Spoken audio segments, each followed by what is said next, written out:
देवर्षि नारद पूरे ब्रह्मांड में घूमते हुए हर छोटी से छोटी बात को देवताओं से दैत्यों तक और दैत्यों से देवताओं तक पहुंचाने का कार्य किया करते थे। देवर्षि नारद ब्रह्मा जी के 7 मानस पुत्रों में से एक माने गए हैं।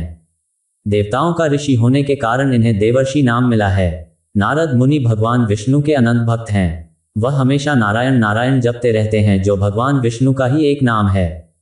नारद मुनि का महत्व इतना है कि उनका आदर सत्कार देवी देवता द्वारा तो किया ही जाता था, लेकिन असुर लोक के राजा समेत सारे राक्षस गण भी उन्हें सम्मान दिया करते थे। लेकिन क्या उन्हें भी एक श्राप मिला था, जिसके कारण वह एक जगह नहीं ठहर पाते। नारद मुनि ब्रह्मा जी की गोद से पैदा हुए थे।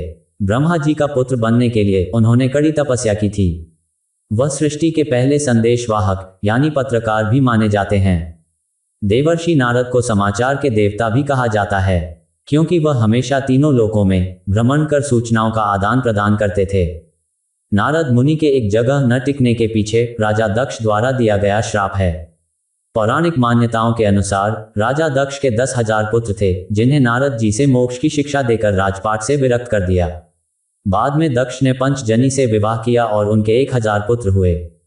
नारद जी ने दक्ष के इन पुत्रों को भी मोह माया से दूर रहकर मोक्ष की राह पर चलना सिखाया, जिस कारण इनमें से किसी ने भी दक्ष का राजपाट नहीं संभाला।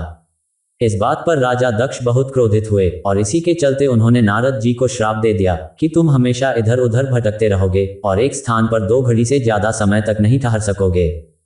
नारद मुनि को अपने पिता ब्रह्मा जी से भी एक श्राप मिला है। मान्यताओं के अनुसार ब्रह्मा जी ने नारद मुनि को सृष्टि के कामों में उनका हाथ बटाने और विवाह करने के लिए कहा था, लेकिन नारद जी ने अपने पिता की आज्ञा का पालन करने से इनकार कर दिया था, जिसके चलते ब्रह्मा जी ने उन्हें श्राप दिया कि तुम आजीवन अविवाहित रहोगे। तुमने मेरी आज्ञा नहीं मानी, इसलिए तुम्हारा समस्त ज्ञान नष्ट हो जाएगा और तुम गंधर्व योनि को प्राप्त कर कामिनियों के वशीभूत हो जाओगे। इसलिए नारद जी पहले गंधर्व माने जाते हैं। नारद विवाह नहीं करना चाहते थे, लेकिन ब्रह्मा के श्राप के कारण अब उन्हें कई स्त्रियों के साथ रहने का दंड मिल चुका था। इससे नारद दुखी हुए। नारद जी ने कहा, आपका श्राप स्वीकार है, लेकिन एक आशीर्वाद दीजिए कि जिस जिस योनि में मेरा जन्म हो, भगवान की भक्ति मुझे कभी न छोड़े एवं मुझे पूर्व जन्मों का स्मरण रहे। 2 योनियों में जन्म लेने के बाद भगवान की भक्ति के प्रभाव से नारद पर ब्रह्मज्ञानी हो गए। लेकिन विवाह से मना करने वाले नारद जी के मन में एक बार शादी की ऐसी इच्छा जगी कि स्वयं विष्णु भगवान भी हैरान रह गए। इस विषय में रामचरितमानस में एक कथा है कि एक बार नारद मुनि को अभिमान हो गया था कि वह काम भाव से मुक्त हो गए हैं। विष्णु भगवान ने नारद का अभिमान भंग करने के लिए एक माया नगरी का निर्माण किया। इस नगर में देवी लक्ष्मी राजकुमारी रूप में उत्पन्न हुई। इन्हें देखकर नारद मुनि के मन में विवाह की इच्छा प्रबल हो उठी। वह विष्णु भगवान के पास हरि के समान सुंदर रूप मांगने पहुंच गए। विष्णु भगवान ने नारद की इच्छा के अनुसार हरि रूप दे दिया। हरि रूप लेकर जब नारद राजकुमारी के स्वयंवर में पहुंचे तो उन्हें विश्वास था कि राजकुमारी उन्हें ही वरमाला पहनाएगी, लेकिन ऐसा नहीं हुआ। उस कन्या ने नारद को छोड़कर दीनहीन रूप में बैठे भगवान विष्णु के गले में वरमाला डाल दिया। नारद वहां से उदास होकर लौट रहे थे तो रास्ते में एक जलाशय में अपना चेहरा देखा। अपने चेहरे को देखकर नारद हैरान रह गए, क्योंकि उनका चेहरा बंदर जैसा लग रहा था। हरि का एक अर्थ विष्णु होता है और एक वानर होता है। भगवान विष्णु ने नारद को वानर रूप दे दिया था। नारद समझ गए कि भगवान विष्णु ने उनके साथ मजाक किया है। इन्हें भगवान पर बड़ा क्रोध आया। नारद सीधा बैकुंठ पहुंचे और आवेश में आकर भगवान को श्राप दे दिया कि आपको मनुष्य रूप में जन्म लेकर पृथ्वी पर जाना होगा। जिस तरह मुझे स्त्री का वियोग सहना पड़ा है, उसी प्रकार आपको भी वियोग सहना होगा। इसलिए राम और सीता के रूप में जन्म लेकर विष्णु और देवी लक्ष्मी को वियोग सहना पड़ा। ये प्रश्न नारद जी के मन में भी कई बार उठा कि पृथ्वी लोक पर सभी मनुष्य जिस मोह माया में बंधे हैं, वह प्रभु की माया आखिर है क्या। एक बार नारद जी ने अपना यह प्रश्न भगवान विष्णु के साथ घूमते हुए उनसे पूछा कि भगवान, संसार की माया क्या है। जगत पालक विष्णु भगवान पहले तो नारद जी के किए इस प्रश्न को सुनकर मुस्कराए, फिर एक वृक्ष के नीचे रुककर बोले, नारद जी बड़ी प्यास लगी है, पीने के लिए थोड़ा पानी तो लाओ। नारद जी तुरंत ही भगवान की प्यास बुझाने के लिए चल दिए कमंडल लेकर पानी लाने। अभी वे थोड़ा ही दूर चले होंगे कि प्रभु की माया से उन्हें तेज नींद सताने लगी। तो वे एक जगह छाया पाकर कुछ देर झपकी लेने के लिए रुके, तब वहीं उन्हें गहरी नींद आ गई। सपने में नारद जी ने देखा कि वह किसी वनवासी के दरवाजे पर कमंडल लेकर पहुंचे हैं। वहां एक बहुत ही सुंदर मोहिनी युवती दरवाजा खोलती है और नारद जी सब कुछ भूलकर मोहिनी से बातों में समय बिताने लग जाते हैं। वह स्त्री नारद जी की बातों से आनंदित होती है और विवाह का प्रस्ताव उनके सामने रखती है। नारद जी का विवाह उस स्त्री से हो जाता है। नारद जी अपनी पत्नी के साथ अपना घर बसाकर बड़े हर्षपूर्वक दिन बिताने लगते हैं और कुछ समय पश्चात उनके 3 सुंदर पुत्र भी हो जाते हैं।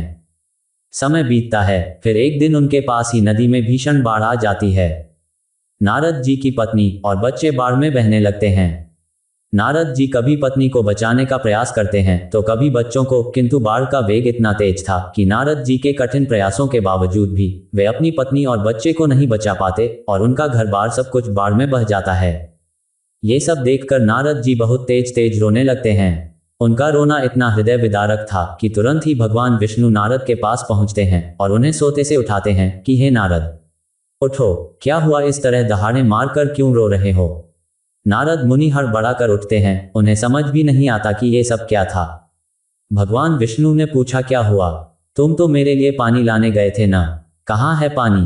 नारद जी फिर रुदन करने लगे, पानी, देखो भगवान, पानी में मेरे पत्नी, मेरे बच्चे, मेरा घर बार सब बह गए, मैं बहुत पीड़ा में हूं। भगवान विष्णु को नारद की बात पर हंसी आ गई। बोले, हे नारद, जागो, स्वयं को पहचानो, तुम मुनि नारद हो और मैं भगवान विष्णु श्री नारायण। प्रभु की बात से नारद जी की नींद पूरी खुलती है। वे सोचते हैं, तो क्या वो सब सपना था जो उन्होंने अभी अभी देखा। भगवान विष्णु मुस्कुरा रहे थे। नारद जी को सब समझ आ गया। वे बोले, तो ये सब आपका रचा बसा था, मैं तो सब सच समझ रहा था। विष्णु भगवान बोले, हे देवर्षि, अब तो तुम्हें तुम्हारे सवालों का जवाब मिल गया होगा ना, चलो चलते हैं। नारद जी ने भगवान से क्षमा मांगी। उन्होंने भगवान विष्णु के चरण पकड़ लिए और बोले, प्रभु, बड़ी गजब है आपकी माया, इसमें फंसे व्यक्ति का उद्धार आप ही कर सकते हो। नारायण नारायण। सृष्टि के प्रथम संदेश वाहक देवर्षि नारद नाम सुनते ही इधर उधर विचरण करने वाले व्यक्तित्व की अनुभूति होती है। आम धारणा यही है कि देवर्षि नारद ऐसी विभूति हैं जो इधर की उधर करते रहते हैं। प्रायः नारद को चुगलखोर के रूप में जानते हैं, लेकिन वास्तव में ऐसा नहीं है। मेरा मत है कि नारद इधर उधर घूमते हुए संवाद संकलन का कार्य करते हैं। इस प्रकार एक घुमक्कड़ किंतु सही और सक्रिय सार्थक संवाददाता की भूमिका निभाते हैं। और अधिक स्पष्ट शब्दों में कहूं तो ये कि देवर्षि ही नहीं, दिव्य पत्रकार भी हैं नारद। महर्षि वेदव्यास विश्व के पहले संपादक हैं, क्योंकि उन्होंने वेदों का संपादन करके ये निश्चित किया कि कौन सा मंत्र किस वेद में जाएगा, अर्थात ऋग्वेद में कौन से मंत्र होंगे और यजुर्वेद में कौन से, सामवेद में कौन से मंत्र होंगे तथा अथर्ववेद में कौन से। वेदों के श्रेणीकरण और सूचीकरण का कार्य भी वेदव्यास ने किया और वेदों के संपादन का ये कार्य महाभारत के लेखन से भी अधिक कठिन और महत्वपूर्ण था।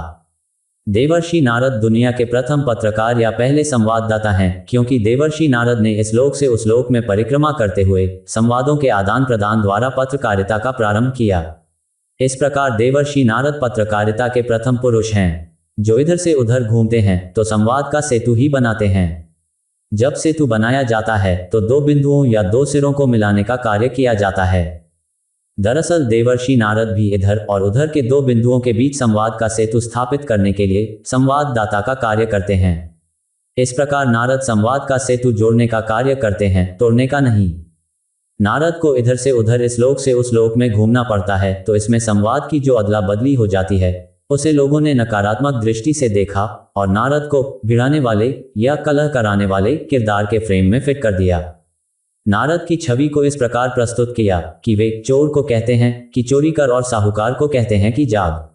लेकिन ये सच नहीं है। सच तो यह है कि नारद घूमते हुए सीधे संवाद कर रहे हैं और सीधे संवाद भेज रहे हैं। इसलिए नारद सतत सजग सक्रिय हैं, यानी नारद का संवाद टेबल रिपोर्टिंग नहीं, स्पॉट रिपोर्टिंग है।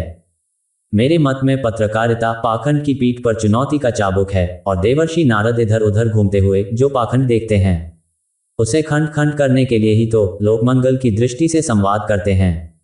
रामावतार से लेकर कृष्णावतार तक नारद की पत्रकारिता लोकमंगल की ही पत्रकारिता और लोकहित का ही संवाद संकलन है। उनके इधर उधर संवाद करने से जब राम का रावण से या कृष्ण का कंस से दंगल होता है तभी तो लोक का मंगल होता है। अतः देवर्षि नारद दिव्य पत्रकार के रूप में लोकमंडल के संवाददाता हैं।